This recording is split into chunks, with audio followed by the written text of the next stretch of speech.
Shapes and angles में page number 25 पे एक बच्चे ने अपना नाम लिखा है। ये लड़की है सुखमान और ये अपने नाम के अंदर एंगल्स फाइंड आउट कर रही है।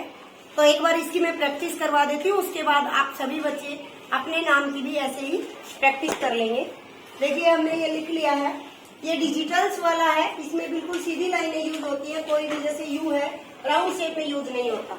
ठीक है, एंगल्स को मेजर करने के लिए आप अपना नाम इसी तरीके से लिखेंगे। अब सबसे पहले मेन कॉमन क्वेश्चंस है, इसमें 3 एंगल्स आपने फाइंड आउट करने हैं। Right angle, acute angle, acute angle means acute angle means obtuse angle. सबसे पहले हम राइट एंगल 90 डिग्री का एंगल फाइंड आउट करते हैं। लिसन, ये देखिए बिल्कुल सीधी लाइन मैंने बताया था, एक दूसरी लाइन के ऊपर बिल्कुल सीधी होंगी ऐसे, तो वो 90 का एंगल बनाएंगे। ये वाला एंगल ऐसे शो करेंगे आप। सेकंड ये वाला, थर्ड ये वाला, फोर्थ ये वाला। ठीक है, एस के अंदर क्योंकि सीधी लाइनें हैं बिल्कुल एक दूसरे के परपेंडिकुलर खड़ी है, तो क्या होगा, वो राइट एंगल ही बनेगा। अब यू में देखिए दोनों कोनों में, के में नहीं है सीधी लाइन कोई भी, यहाँ पे देखिए। अब एच की जो ये लाइन है इसके ऊपर भी है ये वाली लाइन, और ये वाला एंगल इसके यहाँ पे भी बन रहा है। अब नीचे से देखेंगे, बेस इसको ले लेंगे तो ये लाइन यहाँ पे भी ये बन रहा है, या बेस इसको ले लेंगे तो यहाँ पे ये एंगल बन रहा है। ऐसे ही यहाँ पे भी बन रहा है। ठीक है, एम के अंदर इसमें थोड़ा सा आपको टेढ़ा लग रहा होगा, लेकिन जब आप डी से चेक करेंगे ना बेटा, ये लाइनें बिल्कुल ऐसे होती है एक दूसरे के ऊपर। तो ये वाला बेस लेंगे तो इसको सीधा करके देखेंगे तो बिल्कुल 90 डिग्री का एंगल आता है यहाँ पे। ठीक है, डी से मेजर करके भी आप देख सकते हैं।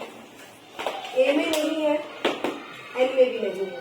ठीक है, चलिए अब काउंट करते हैं जो ये हमने राइट एंगल बनाई है वो कितने हैं। ध्यान से देखेंगे सभी बच्चे। 1 2 3 4 5 6 7 8 9 10 11। How many right angles are there? 11 right angles। Okay, अब एक्यूट एंगल यानी कि 90 डिग्री से कम के जितने भी एंगल्स हैं हम उनको फाइंड आउट करेंगे। एस में कोई एंगल बचा नहीं है, यू में कोई एंगल नहीं बचा, के एम ए और एन में मेन बचे हैं। अब देखिए के अंदर देखिए आप, के में देखेंगे तो ये वाली लाइन जो है यहाँ पे, ये इसको आप डी से मेजर करके देख लीजिए।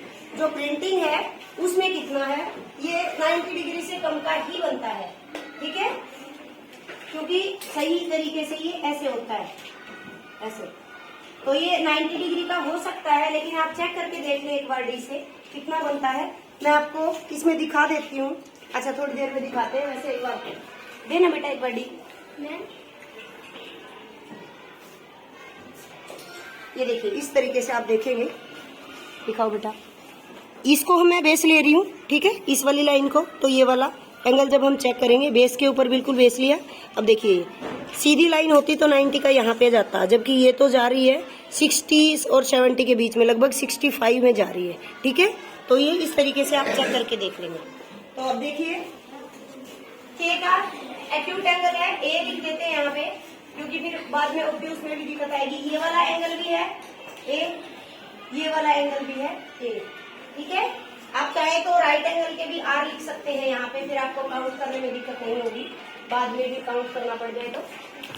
ये वाला एंगल एक्यूट एंगल बनता है, सीधा पता चल रहा है, सीधी लाइन होती तो यहाँ पे आती। ठीक है, एक्यूट एंगल बन रहा है। ए में देखिए ये वाला एंगल बन रहा है एक्यूट एंगल। अब ये वाला एंगल देखिए, सीधी लाइन से सीधी होती तो यहाँ पे जाती, तो ये भी एक्यूट एंगल है हमारा, और ये भी एक्यूट एंगल है। 2 एक्यूट एंगल यहाँ पे हुए। अब ये वाला देखिए ध्यान से आप, ये क्या है, ये बेस अगर लेते हैं तो ये लाइन देखिए यहाँ जा रही है, जबकि सीधी लाइन यहाँ पे आनी थी। तो 90 से बड़ा है, तो हम अभी लिख देते हैं ऑब्ट्यूज एंगल।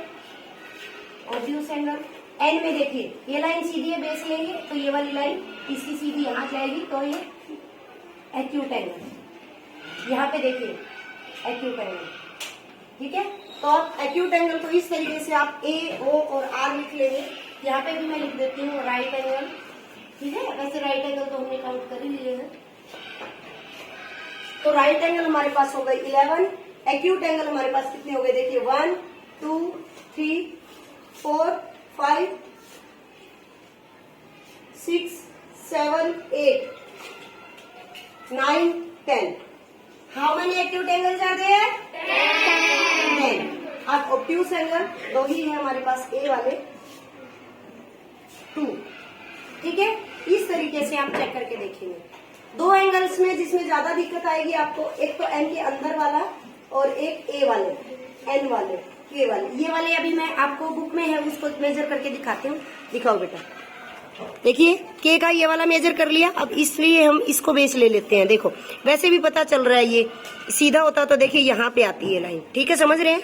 और ये क्या कर रही है, बेस की तरफ जा रही है बीच में, और ऐसे ही ये वाली, इसको आप बेस ले लीजिए। सीधी लाइन ऐसे होती है हमारी, देखो, और ये जा रही है बेस की तरफ। अब एम का सबसे मेन है, आप मेजर करके देखेंगे तो ये देखिए बिल्कुल डॉट पे डॉट लिया, लाइन पे लाइन, तो ये देखिए पूरा 90 डिग्री पे एंगल जा रहा है। ठीक है, अब एम के अंदर वाला है, इसको बेस लेंगे। आपको वैसे भी पता चल रहा है यहाँ पे सीधी लाइन आनी थी ऐसे। ठीक है, ए का सबसे मेन है, देखिए ए के लिए आप ऐसे घुमाइए, हम बेस लेंगे इसको, ये वाली जो लाइन है। ठीक है, तो इससे आपको यहाँ पे सीधी आनी थी और ये दूर जा रही है, आपको फिर भी दिक्कत हो रही है। तो आप देखिए, ये देख लीजिए लाइन सीधी ली बिल्कुल पॉइंट पे पॉइंट, तो ये 90 का तो यहाँ रह गया, जबकि ये लाइन आ रही है कम से कम 110 से भी आगे जा रही है। ठीक है, ए वाला छोटा पता चल ही रहा है, एन का भी ऐसे ही है, क्योंकि हम इसको अगर बेस लेते हैं तो देखिए सीधी हमारी लाइन यहाँ पे आनी थी। ठीक है, और ये जा रहा है बीच में। तो इस तरीके से आप एंगल्स को चेक कर लेंगे। ठीक है।